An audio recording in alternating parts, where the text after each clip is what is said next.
Hi, everyone. Good morning. My name is Hannah Wald, and I am the Get Fit 30-Day Challenge host for you guys this year. We're excited to be here this morning. I'm here with Sonia Cervantes, and she is here from Sonia's Healthy Corner. So, Sonia, why don't you tell us a little bit about yourself and about your business and why you're here today? Well, thank you. Thank you for having me. This is, I think I lost track. This is either my third or my fourth year participating. I'm also a participant on the Get Fit Challenge, nice. But I also want to share some wisdom related to food. So my name is Sonia Cervantes. I'm a certified health coach, nutritionist, and also a healthy foodie. So I'm a therapeutic chef, meaning I'm not a chef in a restaurant, but I'm a chef that believes in food as medicine. So I create a lot of culinary experiments that utilizes the right healthy foods. I empower individuals, families, and organizations to take charge of their health through simple lifestyle changes that they can apply on a daily basis. And this is all through education. So I do interactive webinars, educational workshops, and healthy cooking classes. Awesome. Well, thank you so much for being here today. And today we're going to be talking about inflammation and how to balance healthy gut health and all of those kinds of things. And so we're going to do this kind of Q&A style. So we hit all of the different questions that we have.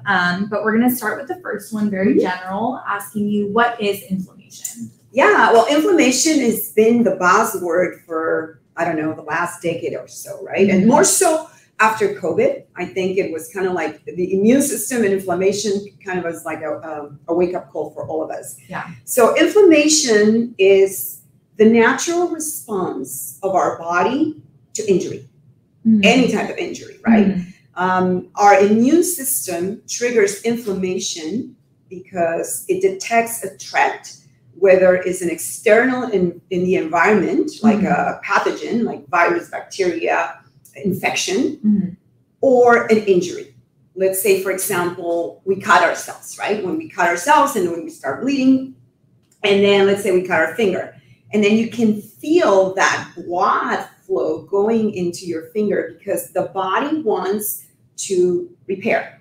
So the action of the immune system is actually like an army, right? It's detect that pathogen, bacteria, or injury, and the immediate reaction is, okay, let me send that army of natural killer cells or white blood cells to go and repair the damage. First, eliminate, the bad guys, repair and heal. So that's an example, right? Like when you cut yourself, the white blood cells go into your cut, wherever the injury is, and they try to repair.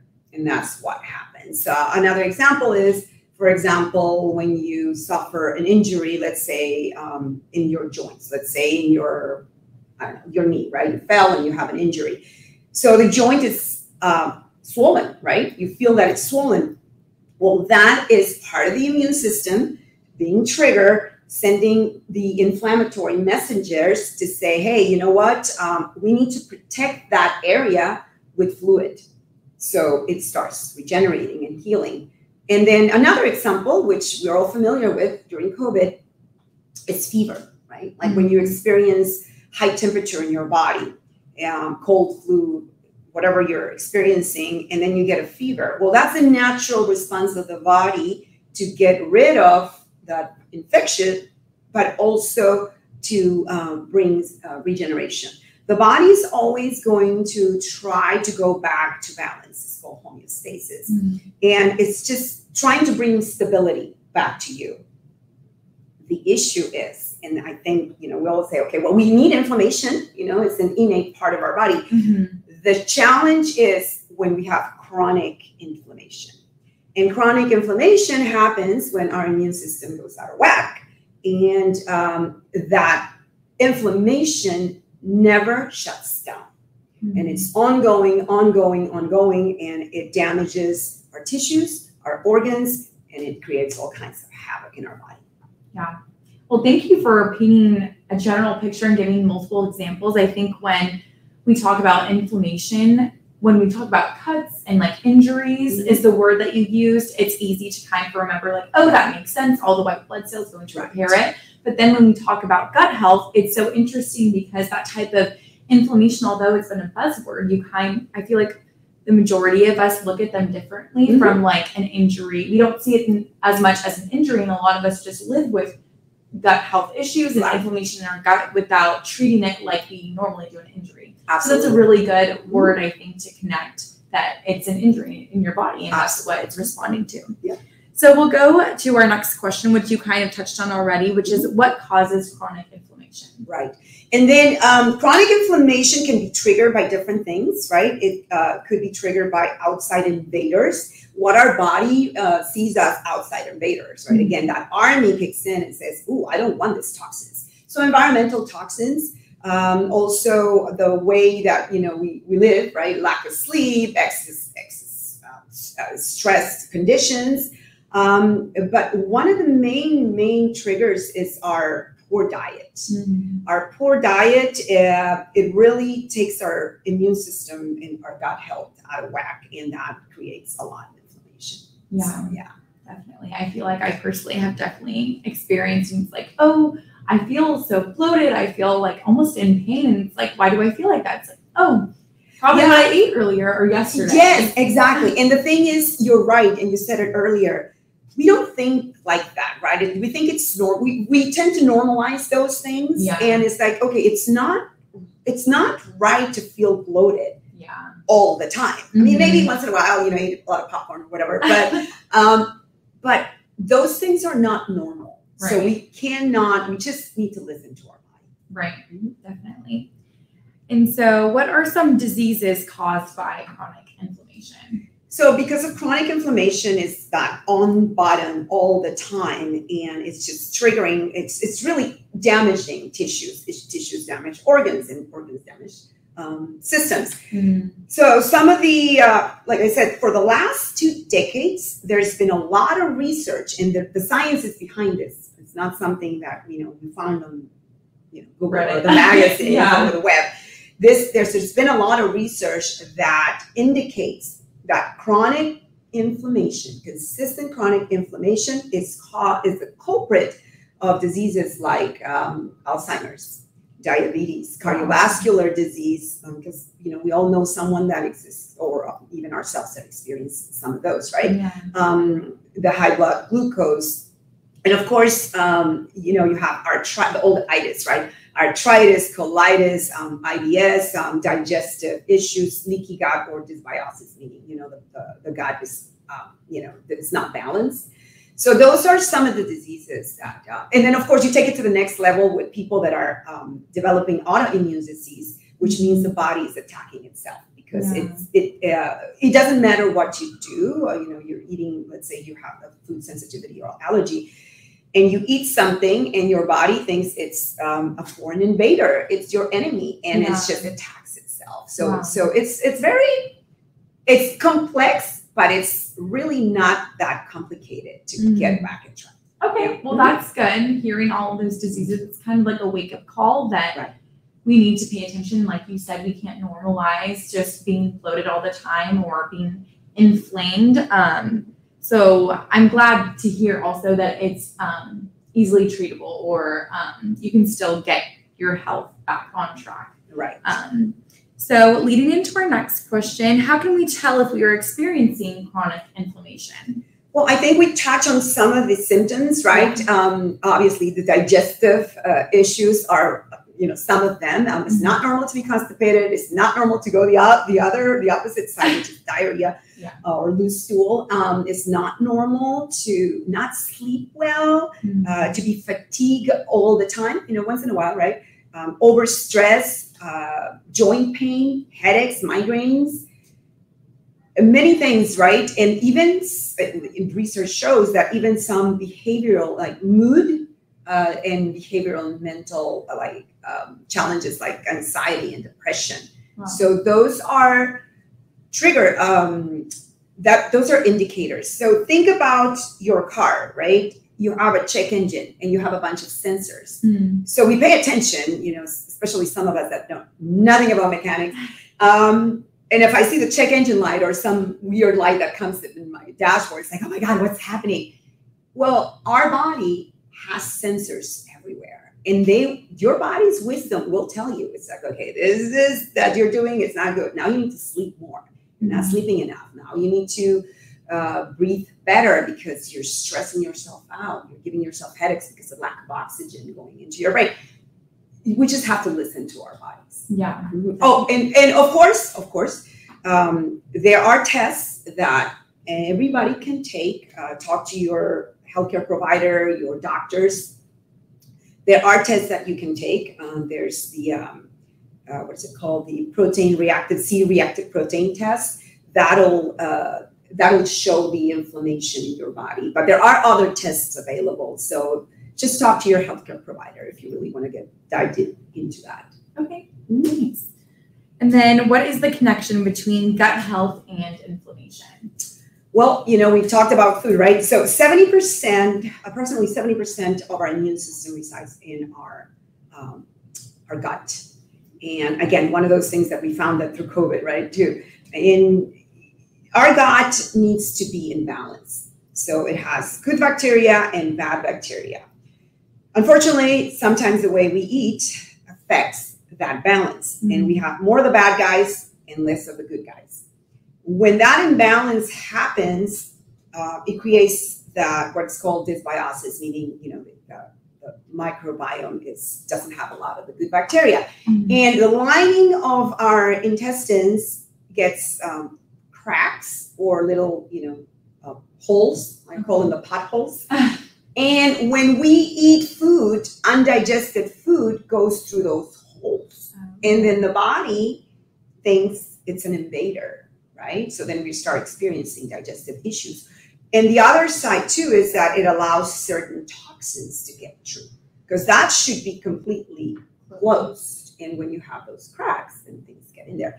So to answer your question, that impacts our immune system. It compromises our immune system. So we're vulnerable, and our immune system is not, capable or sending those natural cells to take care of infections and diseases and all that. Yeah, thank you for painting that clear picture of those cracks and toxins getting in and food slipping out, which makes us inflamed. I feel like we feel the inflammation, but we don't know exactly what's going on behind the scenes or why certain foods cause inflammation and others don't cause us to be as inflamed.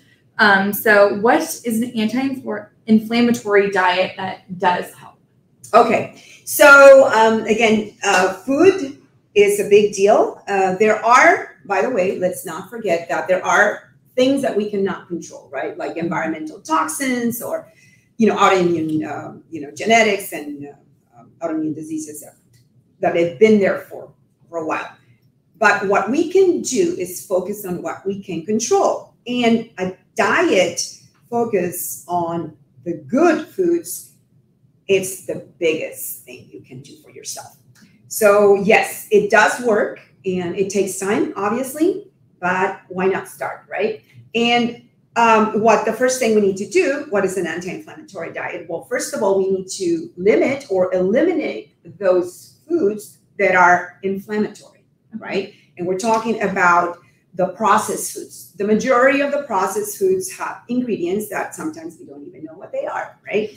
That's where it goes back to reading labels. But nonetheless, they've been processed, so they have additives, they have chemicals, they have colorants, or they're just simply not natural food. Mm-hmm. So processed foods, eliminate or limit. And also the sugary drinks, right? Sugary beverages. Sugar is a big culprit of inflammation. Alcohol, limit. Eliminate if you can, but limit. That's causes inflammation. Mm-hmm. And then of course you have to have balance, bringing the good foods. And then the good foods are going to be your whole foods, mainly plant-based, right? But whole foods. And I actually want to talk about that. And instead of talking, let's actually show examples. Awesome. So whole foods are foods that are real foods, right? That have not been processed. Now, that includes all the fruits and veggies, whole grains, healthy fats, healthy carbs, and lean protein, right? And you want to have a balance of those. It's our macronutrients. We need everything. It's like a car. Let's go back to the analogy of a car, right? Okay. Your car needs water. Your car needs oil. and your car needs fuel or gasoline, Mm-hmm. or all the electric cars now need, the battery, right? However, we need all those to function. Well, it's the same thing with our bodies. We need our macronutrients, which are healthy fats, proteins, and complex carbs, and of course, fiber. This is part of the carbs. Carbs are not the enemy, by the way. You just need to eat them, with fiber and have the complex carbs. And then, of course, we need our vitamins and minerals, which you're going to find a lot in the rich colors of the whole food. So there are some foods that are like the superstars for inflammation. Pretty much all whole foods are going to help you. However, talking about the superstars, we're talking at some healthy fats. In this case, olive oil is one of the superfoods, or the super proponents of helping us with inflammation, anti-inflammatory. And we have our leafy greens. This is kale. Not everybody likes kale, right? There are many, and this is where I come in, by the way. I help people create something with foods that they never had before, right? So there are many ways to work with kale or leafy greens that you probably don't necessarily like the flavor. We have the colors, right? They're yellow, the peppers. Those colors have beta carotene, converts into vitamin A in the body. That's really helpful. And we have the strawberries and all the berries, basically. Blueberries, blackberries, raspberries. Those are rich in antioxidants and super helpful for inflammation. Now, those have, the rich colors that are also helpful for to fight bacteria and all that. And then we have the infamous mushrooms. And these are the simple mushrooms that we all know, right? But there's so many types of different types of mushrooms, right? That we don't even know. Those also have a lot of benefits that helps us with inflammation. And then the rich apple. And I don't know if you guys, when you guys were growing up, an apple a day takes the doctor away, or keeps the doctor away. Well, there's a reason behind it, right? This has a lot of phytonutrients. I think there's over 400 different phytonutrients in an apple that are going to help your body. Edamame or soybeans, those are very helpful as well. I know there's this controversy back in the 90s about soy, but new research shows that these are super helpful. And of course, let's not forget about dark chocolate. So not everything is suffering. Is like, oh, I don't like to eat broccoli. That's okay. At night, my husband and I, we have a couple of pieces of dark. It has to be dark. Cacao, right? It's chocolate, but it really is cacao. So you don't want, I don't want to say the brand, but the ones that are in that little nice foil that are not like, that's a lot of sugar, right? So you want the rich stuff in there.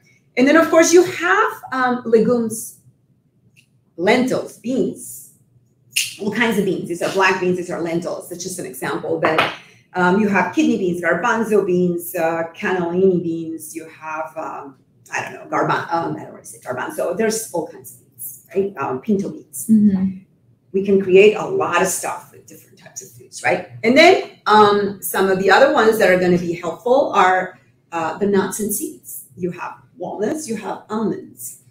And then, of course, don't forget about your whole grains. Whole grains are the ones that are going to bring fiber to your body and help you get rid of all that. And they're going to feed we talked about the good bacteria. Your microbiome, good bacteria needs to be happy. So we want to feed fiber to that, right? So whole grains is not just brown rice. We want to stick away from the refined, white rice, but whole grain foods, whole grain pastas. We have other grains like barley, quinoa. Almost everybody's familiar with quinoa, but we have other ones like millet. Then you have farro, and then you have other ones. So there's tons of foods that you can experiment with. And then, of course, we talk about the seeds. So seeds, flax seeds, chia seeds. We have some fenugreek here. Those are rich in omega-3s. Omega-3s, fatty acids, are shown to help with inflammation. Now, there's a caveat there. Okay, so the other thing that we need to do with the anti-inflammatory diet is create a balance the fatty acids are essential for our body, right? We need them. We definitely need them. We need them for the good function of our systems and our cells and everything. But there has been an imbalance. We all keep talking about the body wanting to go back to balance between omega-6 and omega-3s. They're both good for our body. But lately, because the way we eat and processed foods, we are eating way more omega-6 than omega-3s, which there is a ratio that is acceptable. And I think it keeps changing, but it's either 4 to 1 or 5 to 1. And, one is the 4 is the omega-6, the 1 is the omega-3s. What are omega-6? The omega-6, you're going to find those in your vegetable oils. Safflower oil, canola oil, corn oil, sunflower, and some walnuts and some other seeds. They're not necessarily, I'm not going to demonize them, but what they do is they add them to all the processed foods. So if we're eating a lot of processed foods, then we're intaking a lot of those omegas. Whereas the omega-3s, you're going to find, if you're plant-based, you're going to find them in your seeds. You're going to find them in flax seeds and then chia seeds. And if you eat animal protein, then obviously salmon, mackerel, sardines, those have a lot of omega-3s. So we don't want to eliminate omega-6. What we want to do is we want to up the omega-3s so they come to balance, right? So that's what I wanted to talk about, the omegas, because that is huge when it comes to inflammation. Okay, and then last but not least, your spices. Spices are going to give color and flavor to your foods. So we have here the cinnamon. Cinnamon is, you typically use it in desserts or whatnot. I put it in my smoothies. This is really good flavoring, but it also helps with inflammation, and it also keeps your blood sugar in check. So when you eat an apple pie, make sure you add a lot of cinnamon. And then, of course, we have the turmeric. Everybody knows turmeric comes from curcuma, and this is well known to be an anti-inflammatory. And then cacao, which we have in our powder form, and we also have in chunks. So that's what it is. That's basically some examples of an anti-inflammatory diet. Awesome. Thank you. That was such good information. And thank you for bringing everything in today so we can get that visual representation of the things that we want to put in our body, like the colors. And then also, I feel like I don't really think about, we have so many different types of beans and nuts and grains and even seasonings that we can use to kind of make our diet that we may think is not tasty, more enjoyable by mixing it up and trying different things. Awesome. Cool. So then what are some lifestyle changes that we can adopt to help crush the inflammation if we do have it? Yes, absolutely. And, nutrition is a big portion of it, but it's not the only one, right? There are lifestyle changes, simple habits that we can implement on a daily basis. And, those simple habits will take us to an optimum health. So the way we sleep, right? Our sleep hygiene. We want to be able to sleep enough. And I know some of us, we get busy. I mean, we all live in a very busy world, but we also sometimes over binge watching, Netflix or any of those series, right? And then we go to bed late, and then we just drag whatever. So we need to have quality sleep, right? Adults 7 to 9 hours. Typically, it doesn't happen. At least 6 to 7 hours, right? And control our stress. Work on our stress management. Stress creates anxiety, then anxiety or depression, and they all go hand by hand. So learning some stress management techniques is going to be very helpful. And also movement. This is why we're in this challenge, right? I don't want to say exercise. It is exercise, but any movement, right? Yeah. You don't necessarily have to run a marathon or jump on a bike and become a triathlete. If you just like dancing, go dance. Walk your dog, go walk your dog, or whatever it is, just move.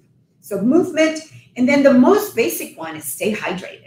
I mean, something as simple as drinking enough water. Go back to the car analogy. A car without water, I don't care if it's electric, it's just not going to work. So drink water. The rule of thumb is half of your body weight in ounces, because we all weigh differently. We all have different heights. So half of your body weight in ounces. Okay, great. Those are good things. Let's go over those. We said nutrition, sleep, hydrating, stress management, and movement. Absolutely. Great. Yes. Okay, awesome. Thank you so much. We really appreciate it. And thank you again for just taking the time to share all of your knowledge and your lifestyle and your passion with us. We really appreciate it. And it's super cool that you're also doing the challenge. Oh, yes. Awesome. So could you tell us a little bit about the promotion, if anyone's interested in maybe fixing their diet or gut health, or even any other things, since you do more things, not just around gut health and inflammation.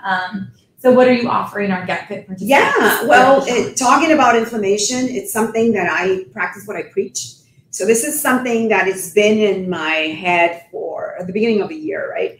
And what a better time to kick it off after the challenge. So I am I'm offering a promotion of a 5-week anti-inflammatory program, which includes obviously a dietary plan. I don't want to call it diet because it's not a diet. It's the way of eating, right? A dietary plan for those 5 weeks to reset your buttons and turn that button of inflammation, shut it down, and obviously make your gut healthy. And it includes coaching sessions. You can find all the information at the website of Get Fit, and I have all the information here as well. So if you subscribe to my newsletter, you're going to be able to see all the upcoming events. But it's a program that I'm literally kicking it off after the challenge. So you guys have continuation of just being on the bandwagon of getting healthy, and it's going to start on Earth Day, which is April 20th. Awesome. I love that. Yes. So we're going to celebrate our Earth, because some of the foods that we eat also impact our environment. So yeah, cool. That's 5 weeks. Nice. I like how you connected those two also. Yeah. Well, thank you so much for offering them 20% off of that.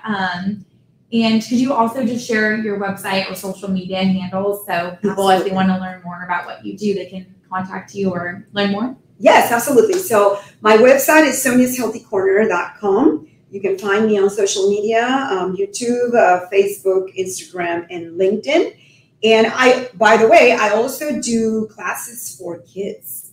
So this is, as adults, we have a little bit more, we're more serious.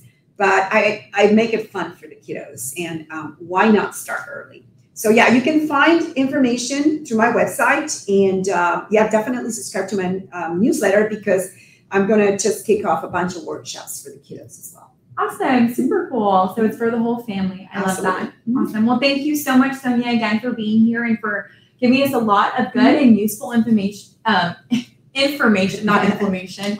We don't want inflammation. Let's get rid of inflammation. Exactly. Yeah. So thank you so much again. And to everyone out there, I hope that you're able to take some bits and pieces, whether it was the diet or increasing your sleep or hydration or any of those, and implement them, or reducing sugar. I feel like that's a big one for me, into your lifestyle this week, and stay fit and get healthy with us. Thank you.